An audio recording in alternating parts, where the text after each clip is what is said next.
Hello everyone. आज हम video में पढ़ने वाले हैं बेसिक अकाउंटिंग टर्म्स कि जब भी हम अकाउंटिंग करते हैं तो कौन कौन से टर्म्स आपके सामने आएंगे जिनका आपको पता होना चाहिए। क्योंकि अगर कोई भी क्वेश्चन आता है, उसमें कोई टर्म आता है, तो अगर आपको उसका मतलब ही नहीं पता तो आप उस क्वेश्चन को कैसे ही सॉल्व करोगे।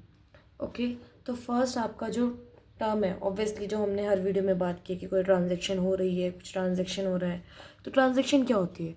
What is transaction? Transactions are those activities of a business which involve transfer of money. कोई भी एक्टिविटी बिजनेस की जिसके अंदर इन्वॉल्व है क्या? मनी। कोई भी गुड, कोई भी सर्विस, गुड कोई भी सामान, कोई भी सर्विस। हमारा जो बिजनेस है वो सर्विस प्रोवाइड करने का है, तो कोई भी सर्विस भी अगर हो रही है किसके बीच में? दो लोगों के बीच में, दो पर्सन के बीच में, दो अकाउंट्स। वो अकाउंट हमारे कोई भी हो सकते हैं, नॉमिनल, पर्सनल, रियल, कुछ भी अकाउंट हो सकते हैं हमारे। अगर दो अकाउंट, दो पर्सन के बीच में कोई भी ट्रांजेक्शन होती है जिसके अंदर मनी, गुड्स और सर्विसेज यूज़ हो रही है तो उसको हम ट्रांजेक्शन बोलेंगे। ठीक है।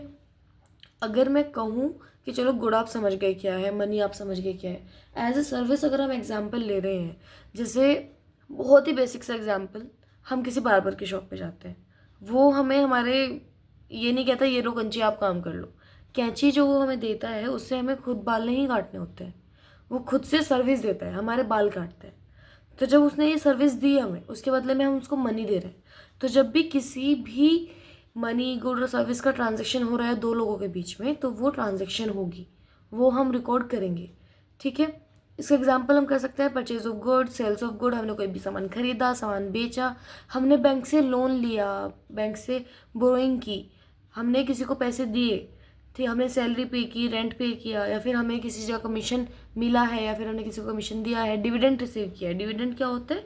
डिविडेंड हम पूरे तरीके से बाद में समझेंगे, पर अभी के लिए डिविडेंड क्या होता है कि कंपनी में जो भी प्रॉफिट हम कंपनी के ओनर्स में बांटते हैं वो हमारा डिविडेंड होता है। ठीक है। तो ट्रांजैक्शन आपकी कोई भी एक्टिविटी हो रही है बिजनेस की, किसके साथ? किसी और बिजनेस के साथ। कोई भी दो अकाउंट इफेक्ट हो रहे हैं, दो से ज़्यादा भी हो सकते हैं, नो डाउट। तो कोई भी ट्रांजैक्शन जिसमें मनी, गुड और सर्विसेज का ट्रांसफ़र है और ये किसी दो पर्सन या दो अकाउंट्स के बीच में हो रही है। ठीक है। तो आपकी जो ट्रांजेक्शन्स होती हैं वो दो तरीके की होती है। First is cash transaction and second is credit transaction. What is cash transaction? जो कैश ट्रांजेक्शन होता है कि कोई भी ट्रांजेक्शन हो रही है जिसमें कैश रिसीट और पेमेंट हुई है। ठीक है। या तो हमारे पास पैसा आया है या फिर हमारे पास पैसा गया है, जिसमें कैश इन्वॉल्व हो रहा है वो हमारी कैश ट्रांजेक्शन, नाम जैसे बोल रहे हैं। क्रेडिट ट्रांजेक्शन जिसमें इमिडिएटली हमने कैश की बात नहीं की है, या तो हम कह रहे हैं हमने कोई सर्विस दे दी है या फिर हमने कोई गुड्स दे दिया है या ले लिया है कोई गुड, पर अभी हम कैश के ट्रांजेक्शन नहीं कर रहे हैं। हम कह रहे हैं अभी हमें सर्विस या गुड्स दे दीजिए, हम आपको कैश बाद में दे देंगे, या फिर आप बाद में हमें कैश दे देना। तो sorry, credit transaction is one where cash is not involved immediately but will be paid or received later. Cash मिलेगा, कैश में हम ये भी कह सकते हैं कि बैंक में पैसा आएगा पर वो इमिडिएटली नहीं आ रहा है, बाद में आ रहा है, तो इसको हम कहते हैं क्रेडिट ट्रांजेक्शन। ठीक है। जो उधार में ट्रांजेक्शन हुई हैं, for example if Ram doesn't pay cash immediately but promise to pay later is a credit transaction. Ram ने कोई गुड लिया है पर वो उसके कह रहा है कि आपको कैश इमीडिएटली नहीं दे रहा है, कह रहा है बाद में दे देगा, तो वो एक ट्रांजेक्शन है जो कि एक क्रेडिट ट्रांजेक्शन है। ओके। इसके बाद हमारा नेक्स्ट टर्म आता है प्रोप्राइटर। प्रोप्राइटर क्या होता है? प्रोप्राइटर होता है हमारा बिजनेस का ओनर, जो बिजनेस स्टार्ट कर रहा है, जिसने कैपिटल दी है बिजनेस में, वो होता है प्रोप्राइटर। तो प्रोप्राइटर को हम पहले तो ये कह सकते हैं कि जो बिजनेस ओन कर रहा है, जिसका बिजनेस है, इसके साथ साथ जिसने बिजनेस में कैपिटल लगाई है, पैसा लगाया है, किस इंटेंशन से? प्रॉफिट अर्निंग के इंटेंशन से। पर हमें ये याद रखना है कि सिर्फ अर्निंग प्रॉफिट एक इंटेंशन नहीं होता है। अगर हम कोई भी बिजनेस स्टार्ट करते हैं तो हमारा अर्निंग प्रॉफिट के साथ साथ ये भी होता है कि जो भी रिस्क होगा इस बिजनेस में वो भी हम बियर कर लेंगे, हम झेल लेंगे उसको। तो proprietor, a person who owns a business is called a proprietor. He contribute capital to the business with the intention of earning profit and bearing risk. उसको रिस्क भी बियर करता है। ठीक है। Then what is capital? Capital क्या होता है? अभी हमने कैपिटल की बात की, प्रोप्राइटर कैपिटल लाता है। कैपिटल होता क्या है?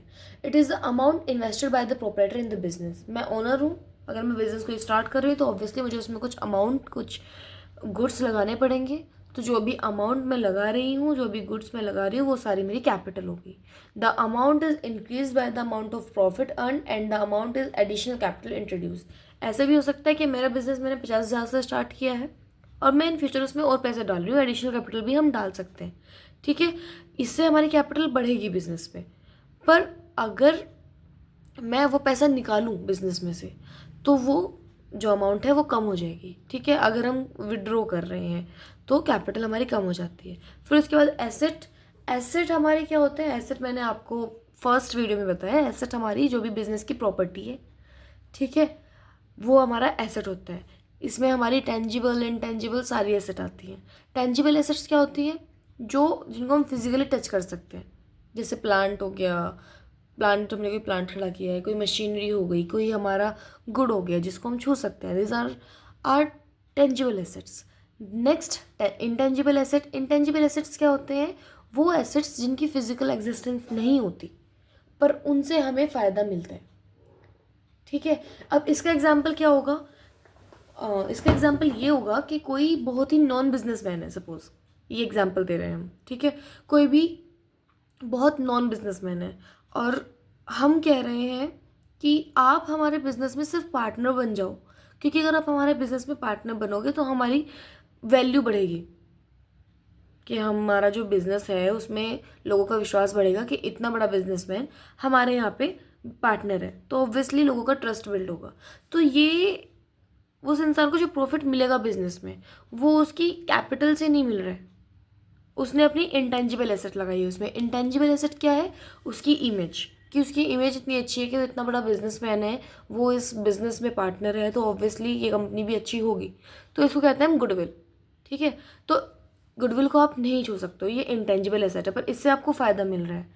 आपके बिजनेस इतना अच्छा है कि लोग विश्वास कर रहे हैं कि हाँ ये बिज़नेस है, इस कंपनी का है तो अच्छा ही होगा, वो आपकी गुडविल है. ठीक है, इसके बाद आपको राइट कहाँ से मिलता है? जिससे हम कहते हैं कि हमारा एक प्रोडक्ट है बट ऐसा प्रोडक्ट कोई और नहीं बना सकता सेम इंग्रेडिएंट के साथ, क्योंकि हमने इसका पेटेंट कर रखा है. पेटेंट से हमें कोई फिजिकल, हमें नहीं पता है कि पेटेंट क्या हो रखा है, या फिर फिजिकली हमारे एसेट है कि पेटेंट है, इसको कोई छुएगा नहीं.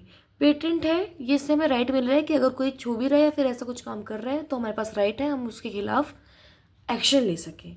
ठीक है, तो एसेट्स आपके दो तरीके के होते हैं, टेंजिबल और intangible asset. Then liabilities. Liabilities क्या होती है? आपकी फर्स्ट क्लास में पढ़ा था, जिम्मेदारियाँ, जो बिजनेस की ऑब्लिगेशंस हैं कि उसको कंप्लीट करना है. किसी से मैंने कोई गुड खरीदा है, मुझे उसके पैसे देने, इट्स माय लायबिलिटी. मैंने बिजनेस स्टार्ट करने के लिए बैंक से बिजनेस ने पैसा लिया है तो वो पैसा उतारना है, इट्स ऑल्सो एन लायबिलिटी. तो लायबिलिटी क्या होती है? कि क्या ऑब्लिगेशन है बिजनेस की. अब आपको गुड सप्लाई करने हैं आपको, या फिर